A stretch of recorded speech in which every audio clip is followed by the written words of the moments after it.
Hello दोस्तों, आज हम बनाएंगे कच्चे पोहा और कच्ची चना दाल का एक ऐसा नाश्ता जो आपने पहले नहीं खाया होगा, ना ही कभी बनाया होगा। बहुत ही यूनिक सा नाश्ता मैं आपके साथ शेयर करूंगी। चना दाल और पोहा दोनों ही हेल्दी होते हैं। बिना फ्राई किए इस नाश्ते को बनाएंगे, खाने में बहुत ज़्यादा टेस्टी, बनाने में एकदम आसान होगा। 2 कप पोहा ले लें, एक बाउल में डाल दें और पोहे को 2-3 कप पानी डालकर अच्छे से धुलकर इसका सारा पानी निकाल दें और अच्छे से इसे ड्राई कर ले, यानी पोहे को आपको धुलकर रेडी कर लेना है। मैंने यहाँ पर पोहे को अच्छे से धुल लिया है और इसका सारा पानी निकाल कर तैयार कर लिया है। देख सकते हैं पोहा जो है एकदम क्लीन हो चुका है। अभी के लिए इस पोहे को रखते हैं साइड में। अब मैंने ली है आधा कप कच्ची चना दाल भीगी हुई। इसे मैंने रात में ही भिगो कर रख दिया था। इस तरह से आपको भीगी हुई चना दाल का इस्तेमाल करना है, जिससे कि दाल एकदम सॉफ्ट हो जाएगी। जब हम इसे टच करेंगे तो बहुत ज़्यादा ये सॉफ्ट होगी। इस तरह से टच करके देखेंगे तो आसानी से ये टूट जाती है। चना दाल से तो आपने बहुत रेसिपी बनाई होंगी, लेकिन आज जो मैं रेसिपी आपके साथ शेयर करूँगी ये खाने में बेहद टेस्टी, बनाने में एकदम आसान होगी। तो चना दाल को 2-3 बार साफ पानी से धुलकर मैंने रेडी कर लिया है। इसे एक बड़े साइज के मिक्सर के जार में ट्रांसफ़र कर लेंगे और इसको हम पीसकर रेडी करेंगे। तो दोस्तों, इसको पीसते वक्त अगर पानी की ज़रूरत हो तो कम से कम पानी डालिएगा। इसका आपको एकदम गाढ़ा पेस्ट बनाकर रेडी करना है।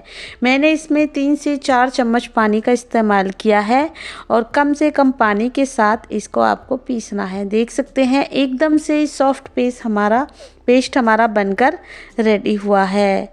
ये देखिए एकदम से सॉफ्ट है, क्योंकि जो दाल है ना वो हमने भीगी हुई ली थी। तो अच्छे से दाल जब फूल जाए तब इसका पेस्ट बनाना है।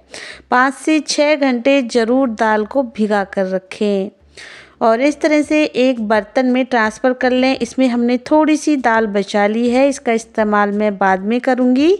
अभी के लिए मैंने इसे साइड में रख दिया है और जो पोहा था वो भी अच्छे से सॉफ्ट हो चुका है। देख सकते हैं जब इसे मैश कर रहे हैं ना तो ये अच्छे से सॉफ्ट हो गया है।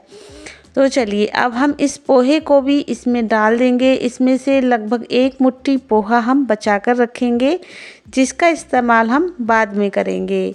तो मैंने चना दाल के पेस्ट में ये पोहा डाल दिया है। दोस्तों, पोहा और चना दाल से जो आज रेसिपी बनेगी हेल्दी भी बनेगी, टेस्टी भी बनेगी और बनाने का तरीका इतना आसान होगा कि कोई भी इसे पहली ही बार में बना लेगा। एकदम यूनिक सा नाश्ता मैं आपके साथ शेयर कर रही हूँ।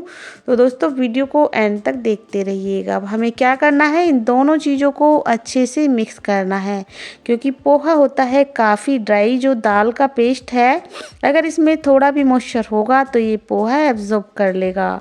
तो इसी तरह से आपको लगातार इसे मिक्स करते हुए आपस में अच्छे से गूंथते हुए इन्हें मिक्स करना है।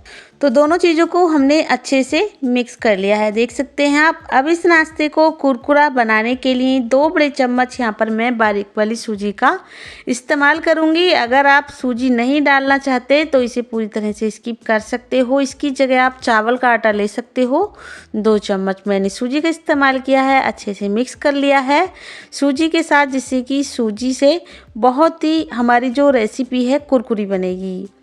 तो अब मैंने इसमें 1 छोटा चम्मच नमक का इस्तेमाल किया है। नमक डाल देंगे, थोड़ी सी कसूरी मेथी क्रश करके इसमें डाल देंगे, साथ ही लाल मिर्ची का पाउडर मैंने इसमें डाल दिया। आप काली मिर्च का पाउडर या हरी मिर्च का इस्तेमाल भी कर सकते हो। बारीक कट किया हुआ धनिया पत्ता इसमें डाल देंगे और अच्छे से मिक्स करते हुए इसकी हमें अच्छे से करनी है अब गुथाई। तो दोस्तों, इसे आपको अच्छे से गूँथ कर रेडी करना है, जिससे जब हम ये रेसिपी बनाएंगे तो फटी नहीं बनेगी। इस तरह से लगातार मैंने इसे गूँथते हुए इसका डो जैसा बनाकर रेडी कर लिया है। डो बनकर रेडी हो चुका है। अब हाथ पर थोड़ा सा ऑयल लगा लेंगे, इसमें से थोड़ा सा पोर्शन लेंगे और इसे हम गोल गोल शेप देंगे, यानी कि अपनी पसंद के अकॉर्डिंग आप चाहें तो इसे पेड़े की तरह गोल गोल पकौड़ों की तरह शेप दे सकते हैं, या फिर मेरी तरह गोल गोल टिक्की की तरह बना लें और बीच में इसमें कर देंगे एक होल, जिससे कि जब हम इन्हें सेकेंगे ना तो ये अंदर तक अच्छे से बहुत आसानी से सीख जाएंगे। दूसरा तरीका भी आपको बताऊंगी, इस तरह से होल कर लें या फिर बिना होल के भी आप इन्हें बना सकते हो। तो चलिए, एक पीस हमारा बनकर रेडी हो चुका है। इन्हें ज़्यादा मोटा नहीं रखना है, अपनी पसंद के अकॉर्डिंग आप इन्हें पतला, मोटा या फिर चौड़ाई इनकी अपनी पसंद के अकॉर्डिंग रख सकते हैं। इनमें बीच में होल करते जाएं इस तरह से और प्लेट में रखते जाएं। इसी तरह से मैंने बाकी के सारे पीस बना लिए हैं। इस तरह मैंने इनमें होल भी किया है, मेदू वड़ा की तरह दिखने में लग रहे हैं और इस तरह से बिना होल के भी मैंने बनाए हैं। दोनों ही तरीके से मैंने बनाकर रेडी किए हैं। और चलिए इन्हें रखते हैं। अब साइड में जो पोहा था ना बचा हुआ, इसे देख सकते हैं आप, पहले से ये काफ़ी ज़्यादा ड्राई हो चुका है। और जो चना दाल का पेस्ट था बचा हुआ मिक्सी के जार में, अब हम क्या करेंगे, इस पेस्ट में इस पोहे को ट्रांसफ़र कर लेंगे और आधा कप पानी डालकर इसका हम एक स्मूथ सा पेस्ट बनाकर रेडी कर लेंगे। तो चलिए मैं इसे पीस लेती हूँ, इसके बाद आपको दिखाऊंगी। ज़्यादा पानी ना डालें इसमें, इसी तरह से इसे पीस कर रेडी करें। इसका जो पेस्ट है एकदम स्मूथ बनकर रेडी हुआ है, अच्छे से हमने इसे पीसा है। और चलिए इसे एक बाउल में निकाल कर ट्रांसफ़र कर लेते हैं। अब हम इसमें डाल देंगे बारीक कट किया हुआ धनिया पत्ता और साथ में ही इसमें डालेंगे टेस्ट के अकॉर्डिंग आधा छोटा चम्मच नमक, थोड़ा सा कश्मीरी लाल मिर्ची का पाउडर, थोड़ा सा धनिया पाउडर, थोड़ा सा साबुत जीरा डालेंगे, 2 हरी मिर्चें बारीक कट की हुई। और अब हम अच्छे से मिक्स कर लेंगे इन सारी ही चीज़ों को। आप चाहें तो अपनी पसंद की इसमें सब्ज़ी भी डाल सकते हो, जैसे कि आप इसमें प्याज डाल सकते हो, गाजर का इस्तेमाल कर सकते हो, शिमला मिर्च का इस्तेमाल कर सकते हो, फूल गोभी का इस्तेमाल कर सकते हो, जो भी सब्ज़ी आपके पास हो। मैंने आज इसे सिंपल ही रखा है। और लीजिए इसी तरह से इसे मिक्स करने के बाद हम छोड़ देते हैं। एकदम स्मूथ सा हमारे बैटर बनकर रेडी हुआ है। और इधर जो हमने ये बड़े बनाए थे ये भी अच्छे से सेट हो चुके हैं। तो मैंने इन्हें चने दाल के बड़े का नाम दिया है। आप इन्हें क्या नाम देना चाहेंगे वो आप मुझे कमेंट करके बताइएगा। अब एक पैन में मैंने ऑयल गरम कर लिया है, फ्लेम को मीडियम रखा है। एक एक करके हम 4 से 5 पीस इसमें डाल देंगे और फ्लेम को आपको मीडियम ही रखना है, जिससे कि जो ये बड़े हैं अंदर तक सिक जाएं। तो हमने जो बीच में होल किए ना, इनसे बहुत जल्दी ये सिक जाएंगे, बिल्कुल भी वक्त नहीं लगेगा और अंदर तक बेहद क्रिस्पी बनेंगे। फ्लेम को मीडियम रखा है और इस तरह से इन्हें लगातार उलटते पुलटते हुए सेक लेंगे। जब एक तरफ से थोड़े से सिक जाएं तो इन्हें धीरे से पलट देंगे। इस तरह से देख सकते हैं आप, इससे क्या होगा, एक जैसे हमारे ये बड़े सिक कर रेडी होंगे। तो दोस्तों आपने ये रेसिपी बनाई तो बहुत तरीके से होगी। चना दाल और पोहा से आपने बहुत रेसिपी बनाई होंगी, एक बार इस रेसिपी को बनाकर देखिए, हेल्दी भी टेस्टी। इधर मैं आपको इन्हें फ्राई करके दिखा रही हूँ। दूसरा तरीका आपके साथ शेयर करूँगी। अगर आप ऑयल नहीं खाते हैं, आपको लगता है कि अनहेल्दी है ये, तो मैं आपको बिना फ्राई किए भी दूसरा तरीका बताऊंगी। वीडियो को एंड तक देखते रहिएगा। तो चलिए इस तरह से मैंने इन्हें क्रिस्पी करारे होने तक फ्राई करके रेडी कर लिया है। इन्हें हम एक प्लेट में निकाल लेंगे। सेम प्रोसेस के साथ हम दूसरा बैच भी फ्राई कर लेंगे। फ्लेम को मीडियम रखेंगे और एक बार में ज़्यादा पीस डालने की कोशिश ना करें, 5 से 6 पीस काफ़ी रहेंगे। और जैसे ही ये थोड़े से सीख जाएँ तो इनके ऊपर गर्मा गर्म ऑयल डालते जाएँ। और लीजिए दोस्तों, दूसरा बैच भी हमारा फ्राई होकर रेडी हो चुका है। ये हमारे चना दाल पोहे के मेदू बड़े जैसे बनकर रेडी हो गए हैं। बहुत ही टेस्टी यूनिक सा नाश्ता है और इसे सर्व करने का भी मैं एकदम नया तरीका आपको बताऊंगी, जिससे ये रेसिपी खाने में और भी ज़्यादा टेस्टी लगेगी। अंदर से तोड़कर तो देखिए कितने ज़्यादा सॉफ्ट बने हैं। बिल्कुल भी इनमें हमने ना ही सोडे का इस्तेमाल किया है ना ही दही का, फिर भी ये काफ़ी ज़्यादा सॉफ्ट हैं। और इस तरह से या तो चटनी के साथ सर्व कर लीजिए या फिर एक प्लेट में रखिए 3 से 4 पीस। इसके ऊपर ताज़ा दही डालिए और जो ग्रीन चटनी है इसे डालिए, रेड चटनी जो भी आपके पास हो।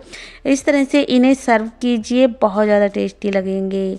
एक बार मेरे तरीके से इस तरह से बनाकर सर्व करके देखिए। थोड़ा सा मैंने चाट मसाला लगा दिया है और चलिए इसी तरह से इन्हें सर्व कर लीजिए। जो हमारा दूसरे तरीके का बैटर था वो भी अच्छे से सेट हो चुका है। मैंने एक पैन में ऑयल लगाकर 2 चम्मच बैटर को फैला दिया है और ढककर इसे स्टीम करेंगे। बिना फ्राई किए आप इस तरीके से इस रेसिपी को बना सकते हो चना दाल के पेस्ट से।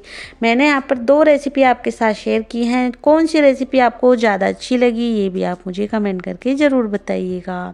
और देखिए ऊपर से ये पूरी तरह से स्टीम हो चुका है, पक चुका है। इसे हम पलट देंगे। दोनों तरफ से अपनी पसंद का कोई भी ऑयल या घी लगाएं और दोनों तरफ से पलट कर रेडी कर लें। इस तरह से मैंने इन्हें चीले की तरह सेक कर रेडी कर लिया है, जो बेहद हेल्दी है क्योंकि हमने इसे फ्राई करके नहीं बनाया है। 2 बूंद तेल में ये बनकर रेडी हो गया है।